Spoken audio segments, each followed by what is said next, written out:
Hi, this is Vivian from PharmaSalon. Before you watch, I want to let you know that if you're interested in getting a CE credit for this video, go to the show notes below. There's a link to the Compounding CE website that will take you directly to the quiz for this class.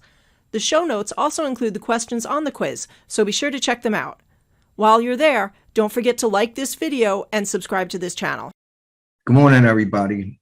Or I would say good morning to those on the West Coast and good afternoon to those on the East Coast. My name is Carlos Aquino. I'm a compliance consultant and founder for Pharma Diversion LLC. And this presentation is being done on behalf of PharmaSalon. The title of the presentation is DEA Inspection, Preparation, and Response. We're going to start off with a disclaimer. We don't speak or we don't represent DEA. We don't speak on behalf of DEA.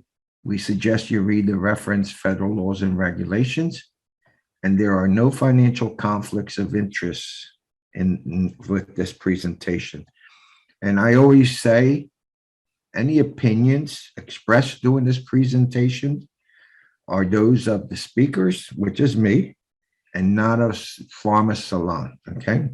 So if you're going to quote me, you can quote me, but not PharmaSalon. Objectives.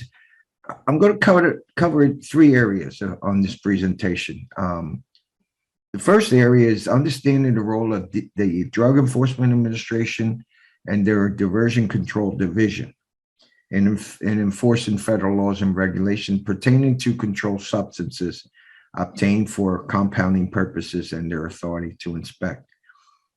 The second objective here is the proper methods of disposing controlled substances that complies with federal laws, federal controlled substance laws and regulation. And the third is the steps needed to maintain a complete and accurate DEA biannual inventory that is required by DEA to be readily retrievable during a DEA inspection and audit. And these 2 areas, the disposal and the DEA biannual inventory, I find that DEA is really quick to cite someone on these 2 areas. So the purpose of it is to basically educate you on what you should be doing. And I want you to remember, it's not your way or my way. It's the DEA way. So let's begin with some questions here. The first question, according to Title 21, Code of Federal Regulations, Section 1603, DEA personnel are authorized during an inspection of a compounding facility to review A, required records, including inventory records, B, conduct an audit of all controlled substances, and C, collect samples of controlled substances, D, all of the above, or E, A and B only. Okay, so just write down your answer, whether it's A, B, C, D, or E, okay, because at the end, we're going to go through this again. Question 2, according to Title 21, Code of Federal Regulation 1316.05, a DEA administrative inspection can be done with the use of A, notice of inspection, B, administrative inspection warrant, C, criminal search and seizure warrants, D, all of the above, or E, A and B only. Okay. Question number 3, according to Title 21 Code of Federal Regulation 1317.95, controlled substance must be disposed of by the following means: A, reverse distributor; B, transported or controlled substance transported to a reverse distributor for destruction, and that's by the registrant; C, transported to a non-reverse distributor for destruction; D, on-site destruction that renders it unretrievable; E, all of the above; and F, A and D only. Okay, so let's talk about question 4. According to Title 21 Code of Federal Regulation 1317.05, a registrant can destroy a controlled substance provided that a DEA Form 41 is sent to the special agent in charge in the practitioner's area. True or false?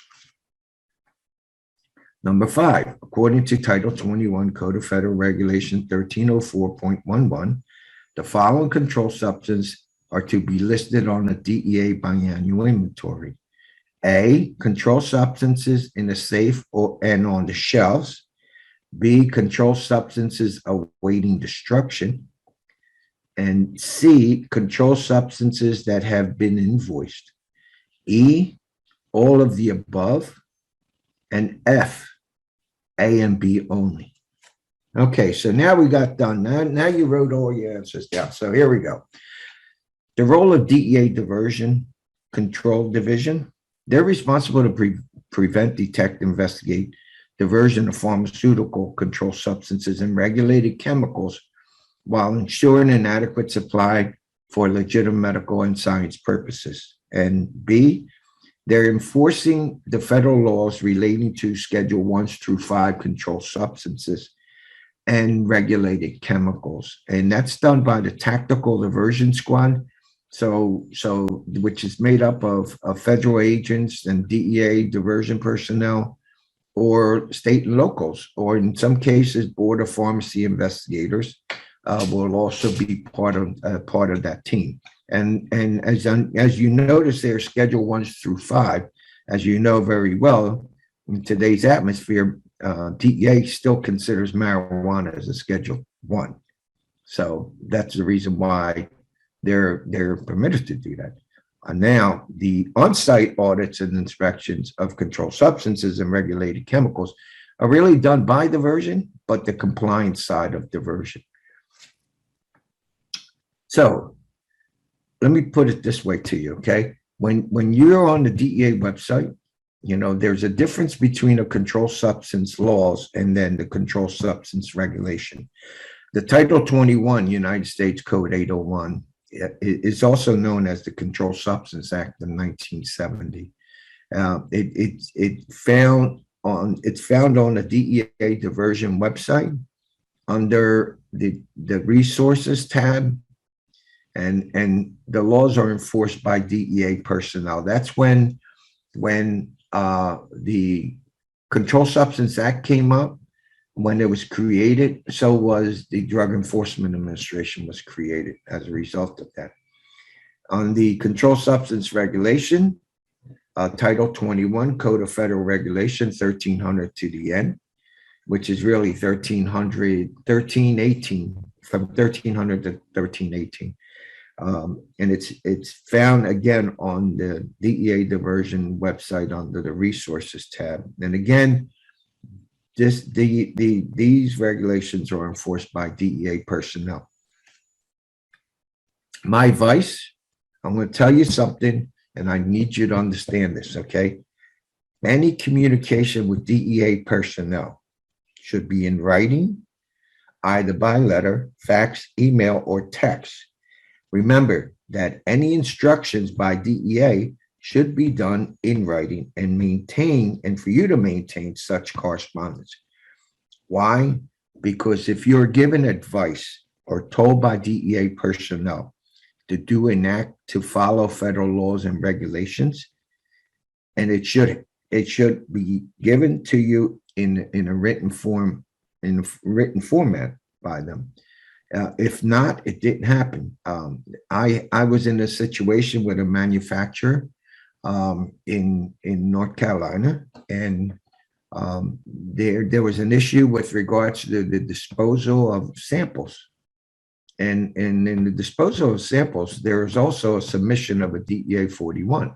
So when I was talking to the controlled substance manager, and I was there for 3 days, on the first day, when he told me, oh, DEA told me I don't have to do a DEA 41, I said to him, oh, really? I said, did you have that in writing? Oh, yeah, I have an email. I said, oh, can you do me a favor, print out a copy of that email for me? Oh, sure. I asked him at the end of the day, I ask him at the beginning of the second day. I ask him at the end of the second day. On the beginning of the third day, I said to him, look, yes or no? Was there an email? Oh, yeah, but I can't find the email. Well, guess what? If DEA personnel, DEA diversion personnel went there and didn't see DEA 41s for the destructions of those samples, they're going to cite they're going to cite you. Okay, they will cite you, and luckily they managed to correct it before DEA came in. DEA came in a couple of weeks after I was there, and they anticipated that DEA was coming, but they were lucky because they were forgiven because I was there before they were.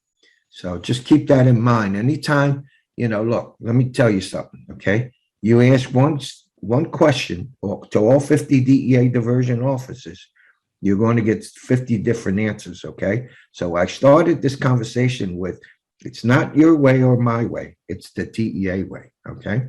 And the DEA way are federal laws and regulations.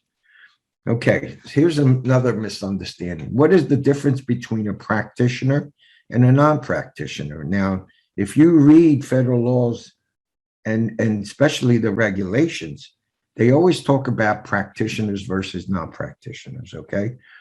If you're a pharmacy, you have a DEA Form 224 as your registration. So if you don't understand that, just go look at your registration on the bottom of the left-hand corner, I believe. It will tell you DEA Form 222 or DEA Form 225.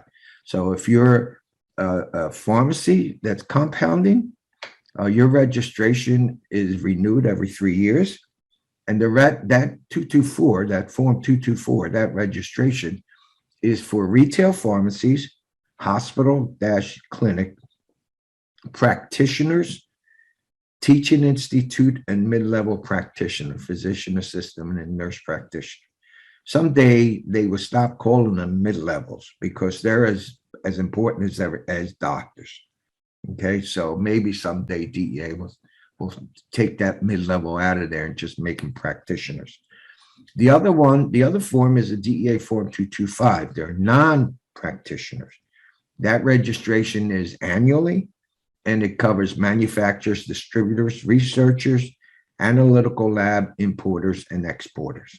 Okay, so if you're a 503A, you should have a 224. If you're a 503B, you have a 225 because you would have a manufacturer's registration. So let's talk about the DEA initial inventory and the biannual inventory. This is where DEA sometimes can get nuts on you, On the first day, when you receive your certificate, okay, that is the first day. You look at the certificate and you'll see something that'll say initial date. That is the first day that DEA is authorizing you to handle controlled substances, okay? And what normally happens is a pharmacy might transfer drugs or controlled substances from the old owner to the new owner, all right? So if you do transfer them, there should have been a power of attorney letter that you maintain that only allows you to hold those controlled substances, does not allow you to dispense them or use them in any form until you get a DEA registration, okay? If you didn't have any controlled substance, you're still required, all right? You're still required to have a negative report. All right, and I'll talk a little bit more about that. Now, on the biannual inventory, within 2 years of the initial inventory, it can be taken on any date, that is within 2 years of the previous inventory, whether it's the initial inventory or the previous biannual inventory.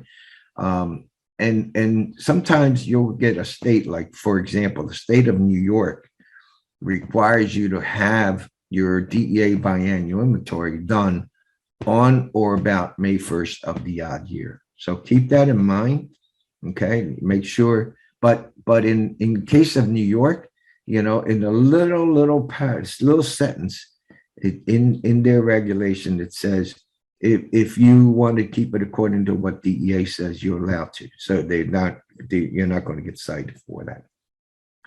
Controlled substance shall be deemed to be on hand if they are in the possession of or under the control of the registrant, including substances returned by a customer or ordered by a customer but not yet invoiced, and stored in a warehouse on behalf of the registrant, and substances in the possessions of employees of the registrant and intended for distribution as complimentary samples. Well, guess what? No one does that anymore, okay? DEA made sure, even though it's in the regulation, DEA made sure people stopped doing that, all right? Because there were so many thefts. People would leave their, you know, hundreds of bottles in the car, in the trunk, and then the car gets stolen. So was the controlled substances. But I noted on there, ordered by a customer, but not yet invoiced. And the reason why I say that, I just went through this with on LinkedIn, an argument with even some of the best people in DEA. Okay, if you're a retail pharmacy and you fill the prescription, and that prescription has an RX number on it, and you put that in a bag and put it on the shelf to be picked up by the registrant, that's already been invoiced. Okay. Or if you're a 503B and you just fill an order and it got invoiced, or, you know, and to be delivered to the customer, that's already been invoiced. Okay. So in the case of the prescription, it can be really detrimental to you when you're doing your biannual inventory, because what happens many a times, DEA will use your biannual inventory as the initial date for their computation. So if you say these RXs that you counted, right, but you never noted what the RX number was, you know, and you counted as your inventory. Now what happens when DEA is doing an investigation or a audit of your controlled substances, they'll go right into this biannual inventory. And if you didn't document, if you did document that you added those, but you didn't document the prescription number, what happens is that prescription was filled before the initial inventory that they're doing, or initial date of the inventory. That means that you're going to have a shortage. You know, you're claiming it's supposed to be there. Now it's not there, and it's not in the RX or prescription number or prescription report because it was done before. Okay, so keep that in mind.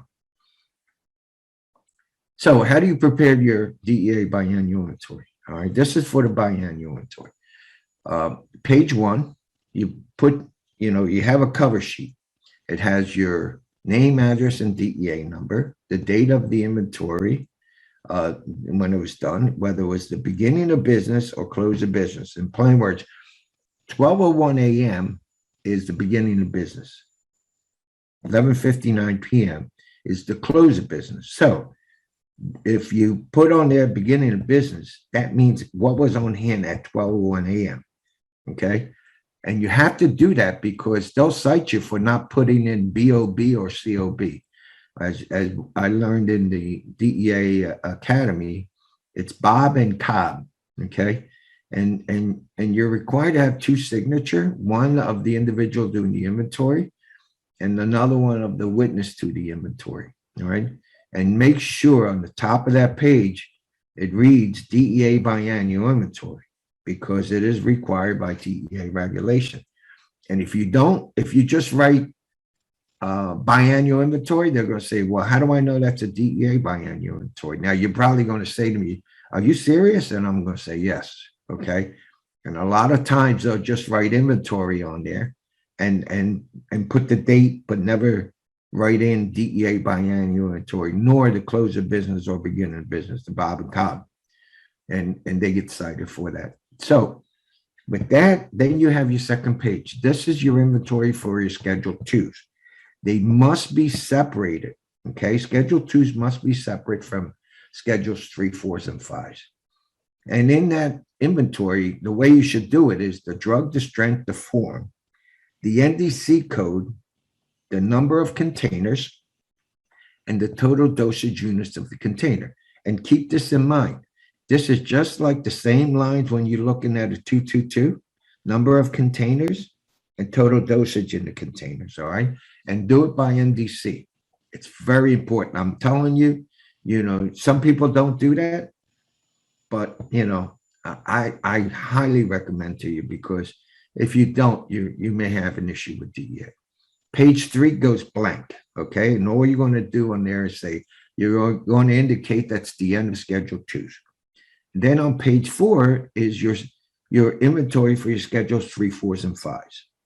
Okay, and again, the same thing: drug, strength, of form, NDC code, number of container, total dosage unit of containers. And then page 5 is blank, indicates it's the end of the Schedule 3 through 5 controlled substances. Now you're going to ask me, well, what about the expired drugs or the unsaleable drugs? You got to list them on there, okay?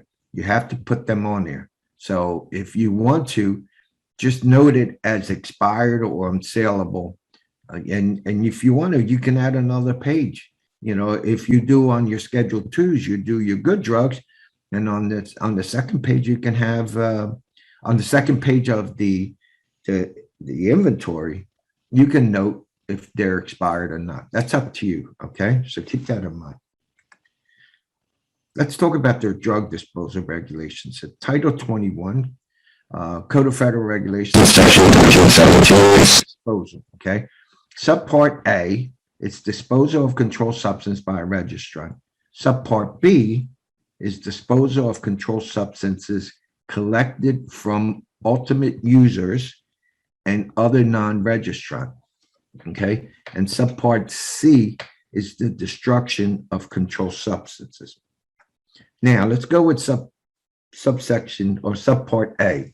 It says it sets forth the rules for the delivery, collection, destruction of damaged, expired, returns, recall, unused, or otherwise unwanted controlled substances that are lawfully possessed by registrants. Okay, so A is for registrants, all right? And 1317 of subpart A, 1317.05 is registrants disposal. The first paragraph, section A, is practitioners inventory. In the second section, B, is non-practitioners inventory. And on section C, it's collected controlled substances, and it's collector. And I can talk a little bit about that as I'm going along. So I want you to notice that A and B refers you back to C, okay? So just keep that in mind.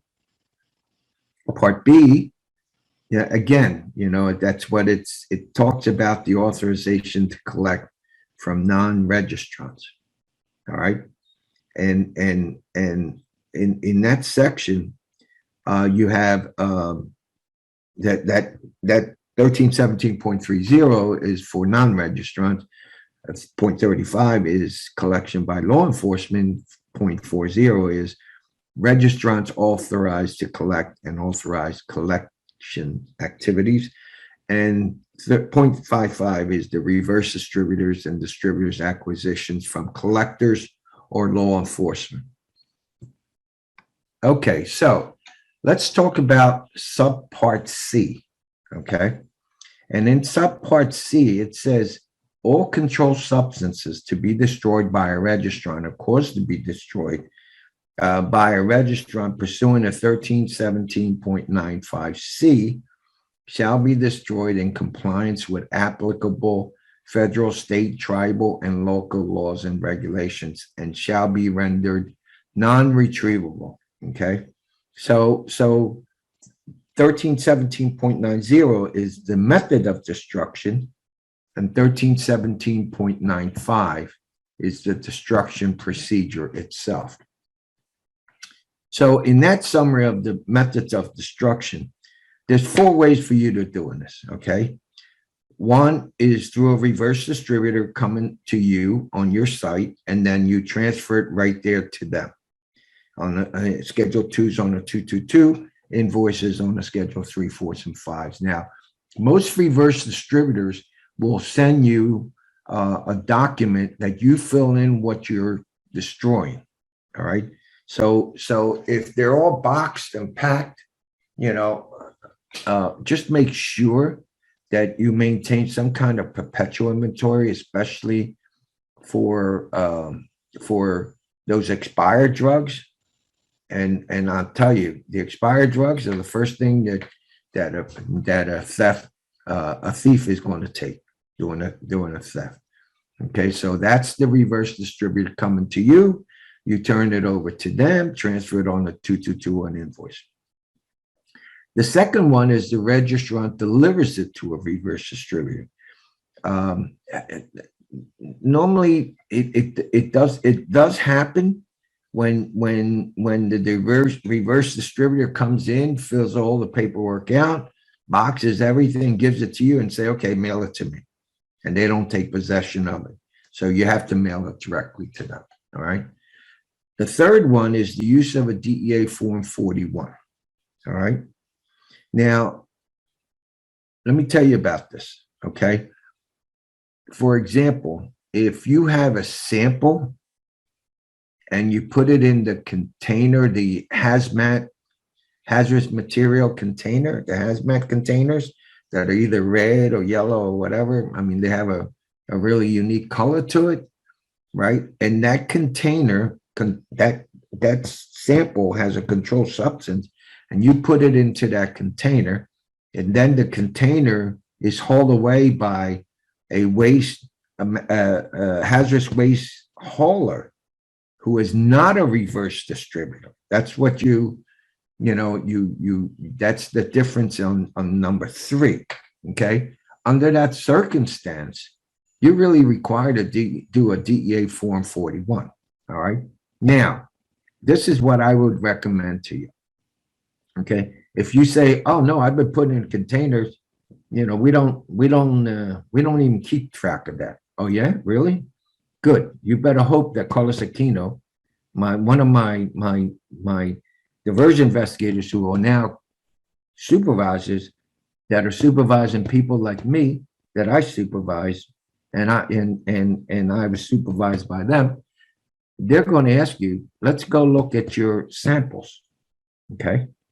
And then they're going to look at your lab. They'll come into your lab and they're going to say, "Okay, fine. I see that you got all these samples and this was taken out. This 10 grams were taken out. What happened to it?" So then now you go to your chemist or your scientist's book, right? Their notebook, and you say, "Oh, see, it's coming in." Okay. And see, it was used in testing. Okay. Then what happened to the product? "Oh, we put it in the hazardous waste material container, the hazmat container." Really? And where do I see that on this notebook? Do I see it? And the next question the good diversion investigator is going to ask you is, did you request from DEA the ability to destroy that? "Oh no, but it's in the hazmat material with all the other stuff. You can't retrieve that." "Oh really?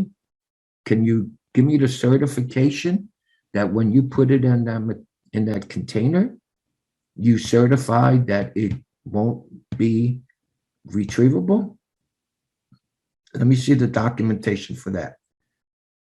You know, then you're probably going to call your waste hazardous waste hauler, and they're going to say to you, "I don't know what you're talking about. We don't have no such thing." Well, because it doesn't exist. Okay. So here's the thing you got to do with that. Either A, you request from your local DEA office, all right, from the special agent in charge. That's who it gets addressed to, the letter, requesting for you to have continuous destruction. All right. Or B, you send the Form 41 with a cover letter requesting that permission for you to destroy that. But you cannot destroy that until you got the approval from DEA.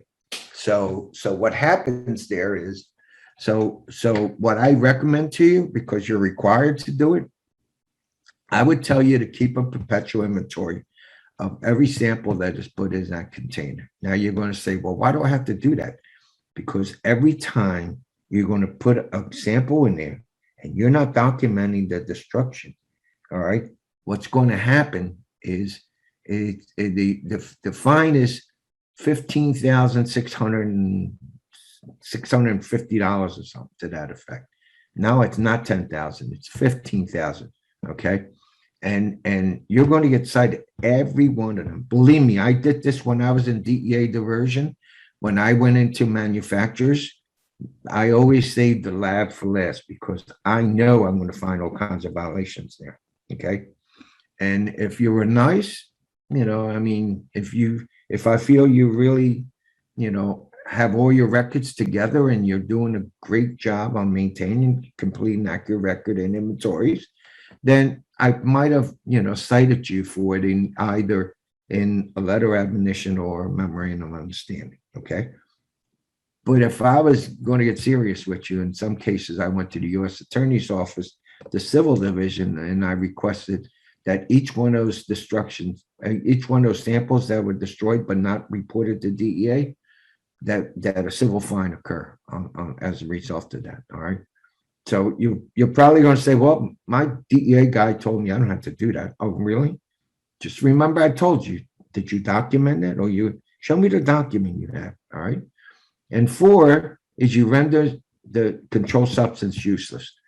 There are companies out there like RX Destroyer and Cactus Drug Disposal, which they certify to DEA that when you put that controlled substance in there, it's rendered useless, okay, or non-retrievable. So in a case like that, you may want to try that if you want to, and then you just put it, you know, send it out for destruction through your hazardous waste. And most of the time, your hazardous waste disposers will send you a certified letter or a document showing that it was destroyed. So keep that in mind. Okay, so with that, let's start with the questions. Great. Okay. So I know I noted these before, but I don't want to talk and then give you the wrong answer. Marcia, here, you answer these. You be there. Question 1, what's the answer? The personnel authorized, require records, yes. Conduct, yes. Collect samples, yes. All of the above. All of the above, right. Very good. Let's go to the second one. DEA Form 80. Either all of the above too. They can come at you with warrants. Yeah. Yeah. Exactly. Yes, it's a D also. Okay, let's go to number 3. Distributor transported.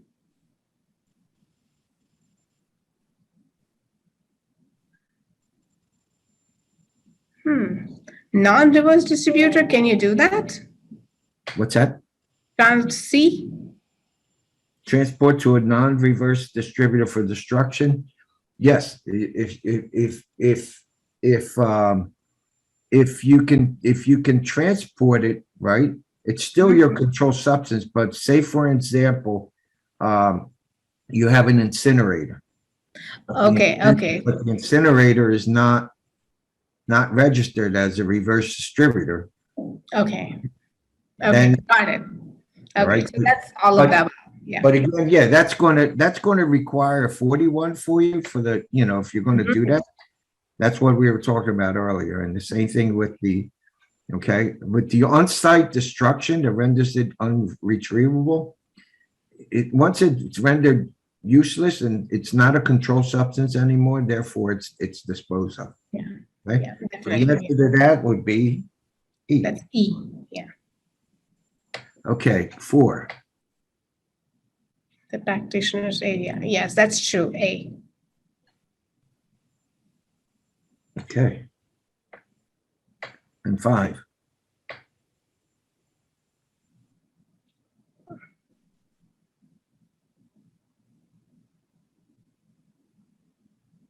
It's A and B.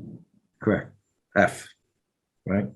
F. A, B, C, D. Oh, that should be D, not F.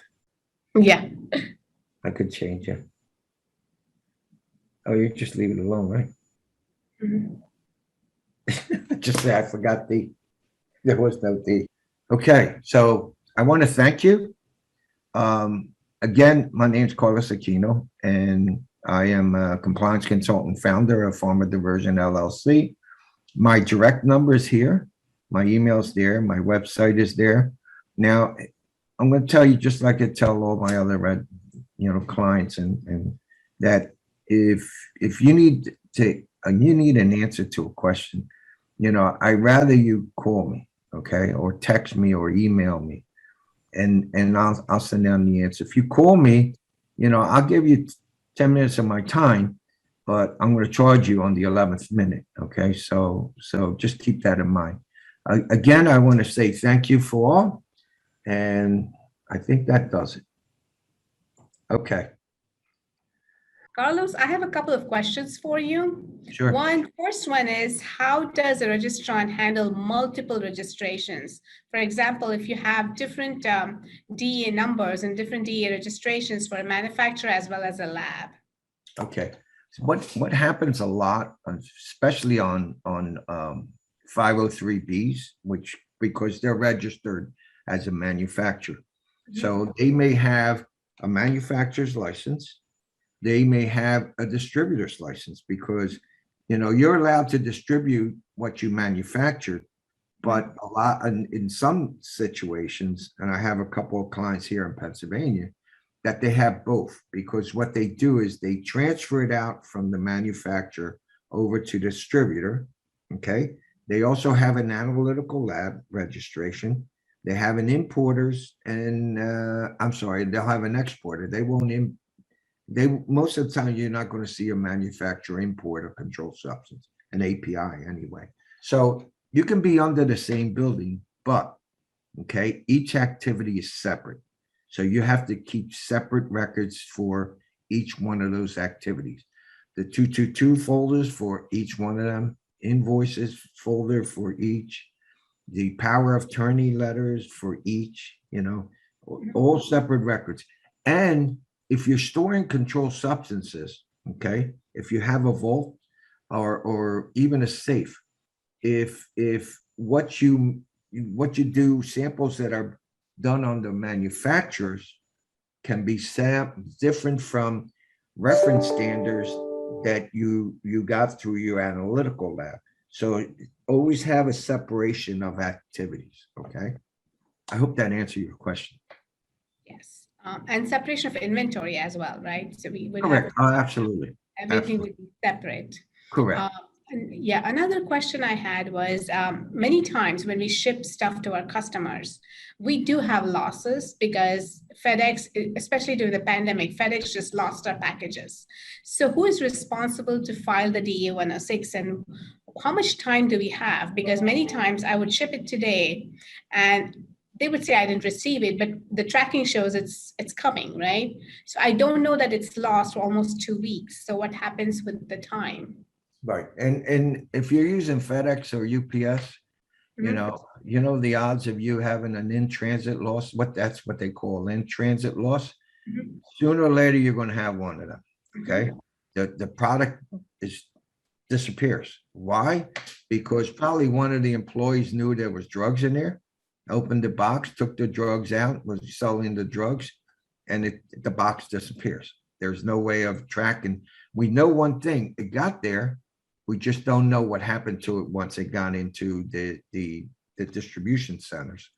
So in that case, if your client says, we never received it, and FedEx can't tell you, can't find it, they lost it, what I would do is recommend to you that the first thing you do is you send DEA a letter or fax or email it to a DEA diversion investigator who you have a good relationship with. And in the letter, you say, we're reporting an in-transit loss of, and whatever the quantities are. And then you can say that it was picked up by UPS or picked up by FedEx, but their records don't indicate that it was delivered. And the customer also claims that it was not delivered, So that's an in-transit loss. Now you have, right, unlimited time to do the 106. A lot of times what happens is registrants go ahead and do a 106 without really doing an investigation. DEA comes in to investigate the theft or the in-transit loss. And the first thing they're going to say is, did you report it to us in writing? And you're obligated to report it within 1 business day. Yeah. And if you don't report that, and if you don't report it, then what you're going to have is you have a violation. Okay. So my recommendation, because DEA still has fax, all right, and some DEA office still have a typewriter over there, some young kids don't know what a typewriter is, but I would say to you, fax the letter to DEA, and you can go on to the DEA Diversion website, and there's that tab that says contact us, and then you want your local DEA office, and you can put your zip code in there, and it tells you who who the local office is, and it gives you a fax number also. So fax it to them, and then print out a receipt of the fax and staple it to the letter and put it in a folder. And when DEA, first thing they're going to say to you, when did you report it to us? And you're going to say, within 1 business day. When did you discover the incident? Well, we just discovered it, yesterday and last night, we're reporting it this morning. So you have to do it within 1 business day. 1 business day, which is 24 hours, more or less. Okay. And then if you happen to find it after you report it, then you can send them back a letter saying that FedEx found the package and it was delivered to the customer, or it was returned back to us. Okay. And that there is no in-transit loss. And then you're going to keep that letter with the fax receipt. And then when they look at it, then you'll have all the documentation you need to provide them. What kills me the most is everybody thinks, well, I'm going to go do a 106 immediately. No, that's not the regulation. Okay. The regulation is you have to notify them, and you have to notify your local DEA office within 1 business day of discovery. That's what the regulation says. Okay. I hope that answers the question. Yeah, thank you. Yeah, that really makes sense. Now, let me tell you something. Okay. With a manufacturer, here's another thing. So the customer receives the pallet, right? And then they put it away, and 30 days later, they get to the box that's supposed to have 12 bottles, and there's only 11. Okay. Well, you can do one of two things. All right. You as the seller, you can report it, right? Or I would recommend that you have an internal policy for all your customers that says, if there's an issue with what you receive, and if within 24 hours, if you notify us within 24 hours, then you do the in-transit. But if they're going to come back to you 30 days later and go say, oh, by the way, we didn't receive it, guess what? It's your responsibility, because it's the buyer. The buyer is the one in possession of it. Okay. In-transit loss means it doesn't get to them. Okay. So keep that in mind. So there should be some sort of a time, right? Maybe a week at least. I mean, after that, You You know, know, it was in your custody. people say to me, well, what do you think? What do I think? You know, what I think is the 24 hours, it's on you. All right. Okay. You Okay. have time to open that box or that bag or whatever, you know, you opened the tote, you know, so. Okay. Yeah. Note that Thank answers the question. Okay. Next Vivian? question. I don't have any. And are we doing well on time, Vivian? We're doing great. I was going to say, you got to be careful. So we keep it under 10 minutes. Otherwise, Carlos is going to charge me.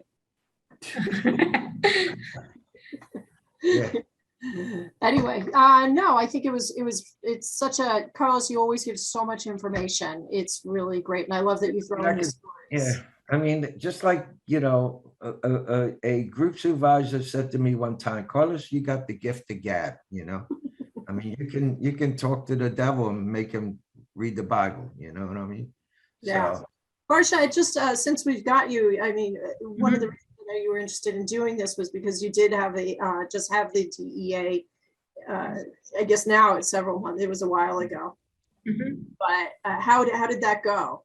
And I was wondering if there's like any like story or, you know, what you learned or what you felt you could have done better.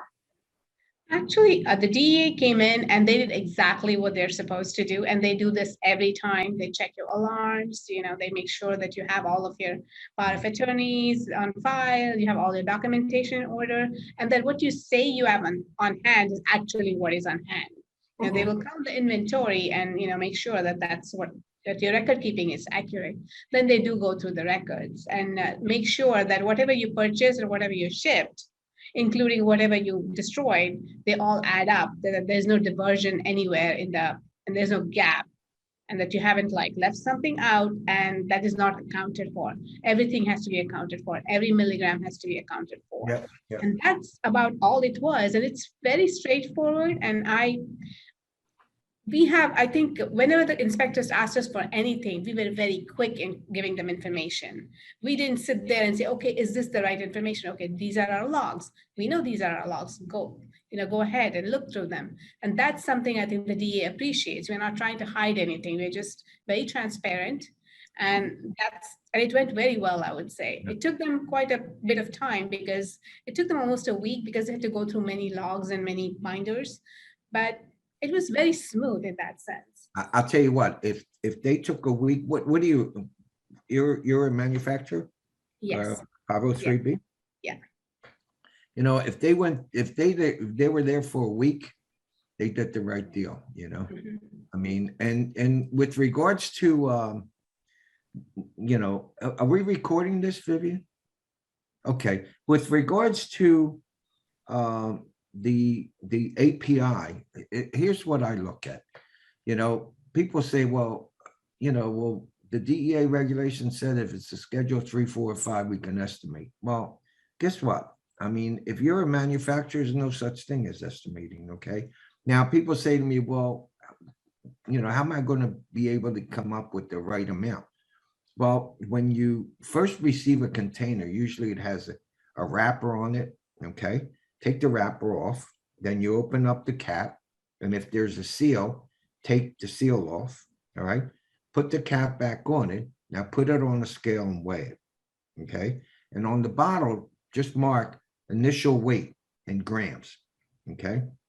At the end, when the bottle is empty, all right, weigh the bottle with the cap, and the difference between the initial weight and the final weight is what you actually took out.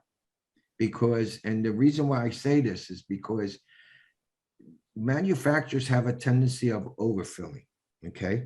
Mallinckrodt, for example, for narcotic treatment programs, their bottles are overfilled by maybe anywhere from 2 to 5%, okay? They never underfill because the FDA tags you for underfilling, which means, you know, that the wrong amount was on there or was not in there, or the right amount wasn't in there. But if you really want to get down to the gram, that's what I would recommend to you, you know?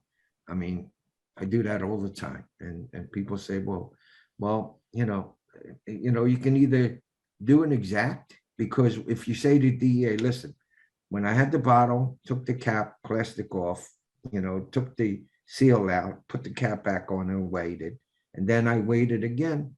If you have a shortage, at least you know you had a shortage in that bottle.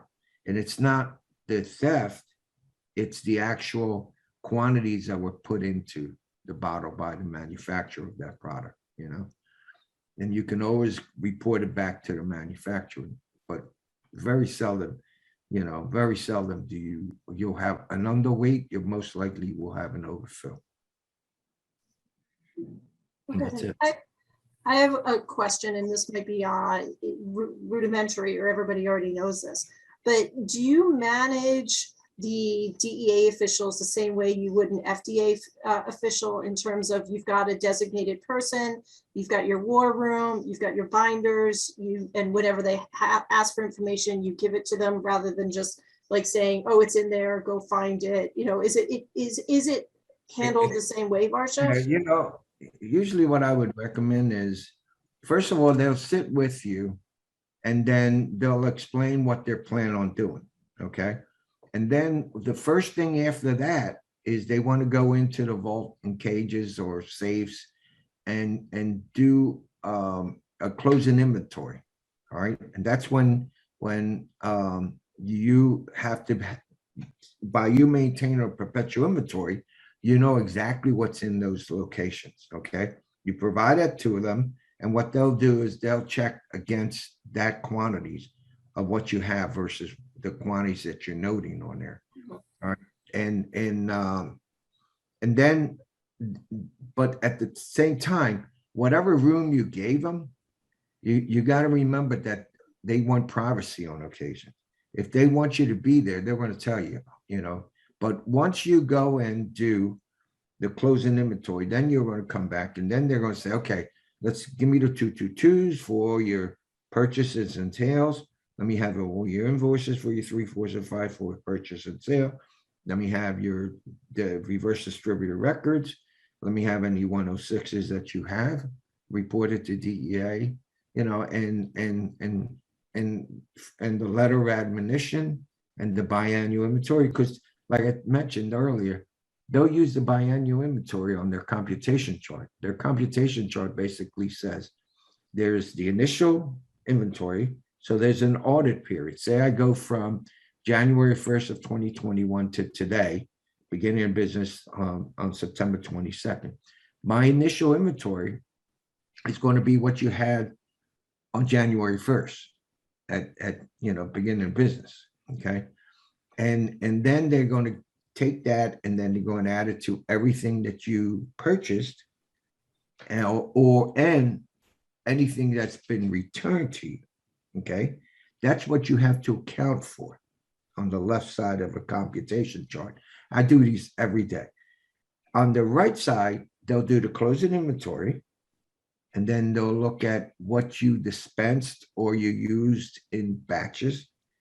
Then they're going to look at the samples and then the waste from your productions, any theft or loss reported to DEA. They'll and when they're doing their closing inventory, they also will want to look at not only the good product, but your waste. Okay. So they may ask you for those records, and that's what you have to, that's what you accounted for. So the difference between what you need to account for versus what you accounted for should be a 0. Okay. API, no different, no more than, I would say, 0.5%. Okay. Production, nothing more than 2%. Okay. For example, I was in Teva when I was in diversion because they were here in Sellersville. So I went out to the manufacturer and they were doing hydrocodone 10325. So I noticed when I do the computation chart that their batch records are coming out to about 4%. So I said to the guy, I said, listen, you're coming up to 4% here, I'm a little concerned here. He goes, I knew you were going to ask me that question. Let me show you. All right. Let me show you all the batches and the history of the batches. What it was is it's a loose powder. So they put that loose powder in the hopper. The first thing going to come up is all the dust. okay?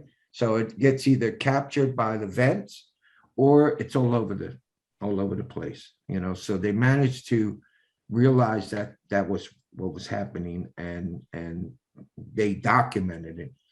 And I couldn't say anything about it because they already documented that, you know? Marcia, you also do that, right? Yeah. Right. Yeah. So I just, as you know, we're doing all these presentations on inspections.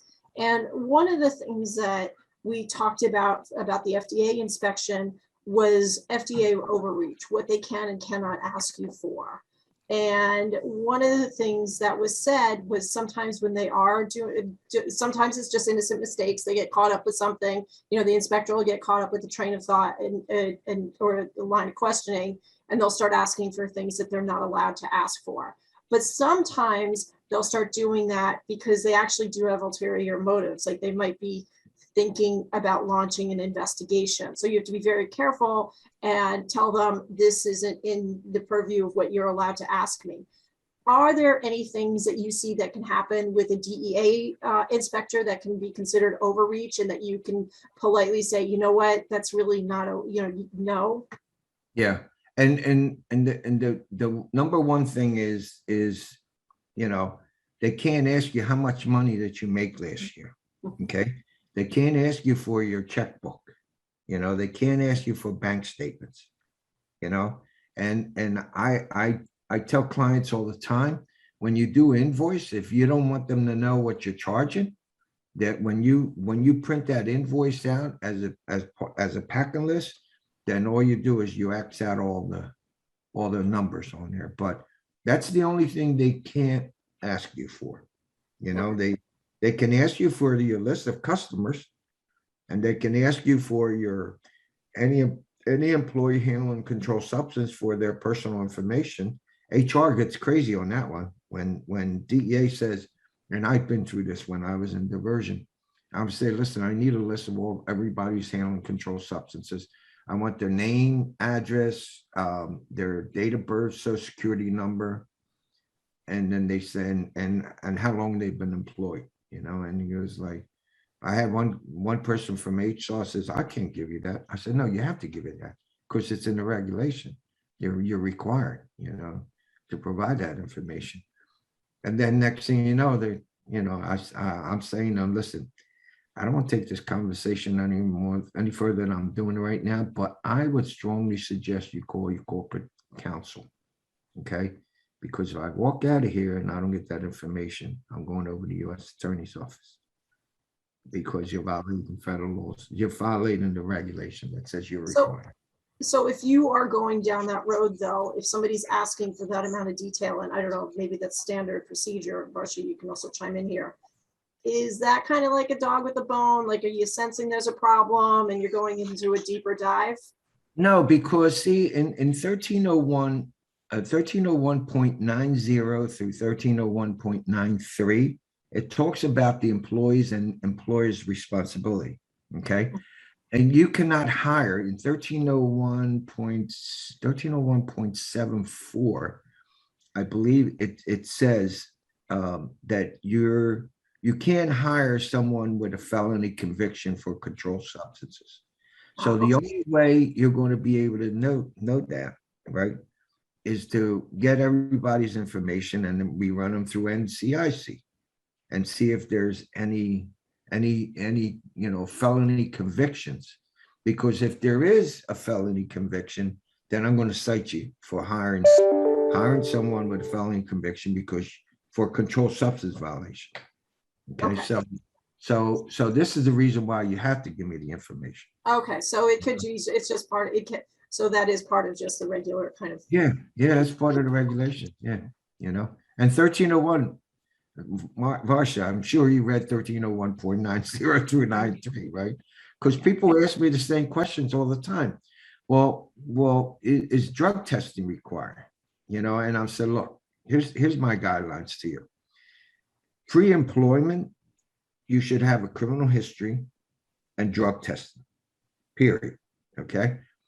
Post-employment, I recommend that you run a criminal history every 3 years and you know, you can do it to 5, but I would tell you do it every 3 years for anybody handling controlled substances, because it's, you know, it's not the person that got caught smoking a joint on the corner and they got cited with a summary offense. Okay, it's the person that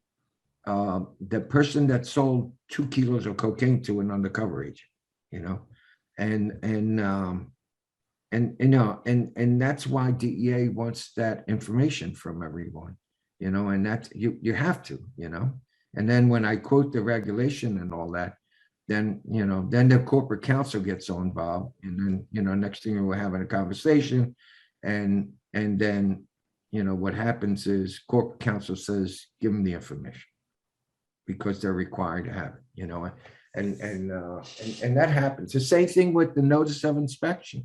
Okay, that 82, that's a consent search. You don't have to sign it.